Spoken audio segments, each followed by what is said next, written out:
नमस्कार दोस्तों, Indian news में आप सभी का स्वागत है। तो दोस्तों, पेंटागन की तरफ से एक रिपोर्ट निकाली गई है जिसके माध्यम से चीन ने बना ली है दुनिया की तीसरी सबसे बड़ी वायुसेना। और इस रिपोर्ट का पूरा जो सार है उसके हिसाब से यदि माने तो चीन की वायुसेना का मुकाबला भारतीय वायुसेना नहीं कर सकती है, ऐसा अमेरिका ने बताया है। परंतु दोस्तों, क्या सच में ऐसा है? आपको इस वीडियो के माध्यम से मैं एक एक पॉइंट क्लियर करके बताऊंगा कि क्या सच में चीन की वायुसेना का मुकाबला हमारी वायुसेना नहीं कर सकती है, या फिर पेंटागन की यह रिपोर्ट सिर्फ भारत को हथियार खरीदने पर मजबूर करने के लिए पेश की गई है। तो दोस्तों, पेंटागन की इस रिपोर्ट के माध्यम से चीन की जो एयर सुपीरियरिटी है उसके ऊपर कई सारे खुलासे किए गए हैं, जिसके माध्यम से यह बताया गया है कि चीन ने दुनिया की तीसरी सबसे बड़ी वायुसेना बना ली है और चीन के पास कुल मिलाकर 2800 विमान हैं और इसके अतिरिक्त 250 की संख्या में चीन के पास स्ट्रेटेजिक बॉम्बर हैं जो कि 5000 किलोमीटर तक की दूरी तक मार कर सकते हैं।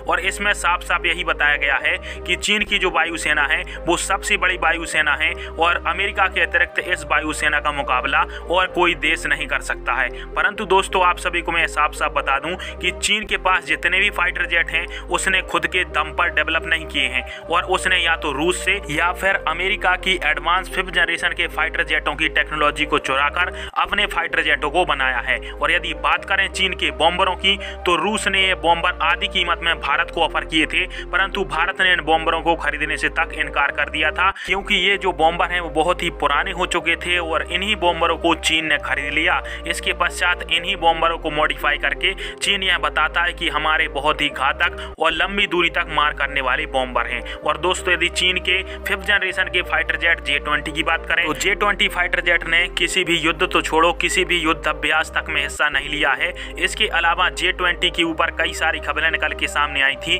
कि चीन J-20 का इंजन बनाने में फेल हो चुका है और अब J-20 फाइटर जेट जो है वो रूस के इंजन के भरोसे उड़ रहा है। तो दोस्तों, चीन के हथियारों को आप इस कदर समझ सकते हैं कि ज्यादातर हथियार चीन ने दूसरे देशों की टेक्नोलॉजी चुरा कर बनाए हुए हैं जिन पर भरोसा नहीं किया जा सकता है। परंतु वहीं यदि भारत की बात करें तो भारत ने जो भी हथियार लिए हैं वो दूसरे देशों से ही लिए हैं और उन्हीं ने जो टेक्नोलॉजी इस्तेमाल इन हथियारों में की थी उन्हीं टेक्नोलॉजी वाले हथियार भारत अपने यहाँ भी यूज करता है। इनकी टेक्नोलॉजी को कॉपी नहीं किया गया है। और दोस्तों, यदि वहीं बात करें वायुसेना के पायलटों की, तो MiG-21 जैसे फाइटर जेट से 4th जनरेशन के फाइटर जेट को मार गिराना केवल भारतीय वायुसेना के लिए संभव है। और वैसे भी यदि चीन के द्वारा भारत पर हमला किया जाता है तो फिर चीन को अपने फाइटर जेटों को आधी क्षमता के साथ भारत में प्रवेश कराना पड़ेगा, क्योंकि चीन और भारत का बॉर्डर ही ऐसा है जहां पर ऊंची ऊंची पहाड़ियां हैं और यहां पर इतनी ऊंचाई पर चीन के फाइटर जेट काम नहीं करेंगे। और यदि भारत चाहे तो अपने फाइटर जेटों के माध्यम से चीन के फाइटर जेटों को जमीन पर गिरा सकता है।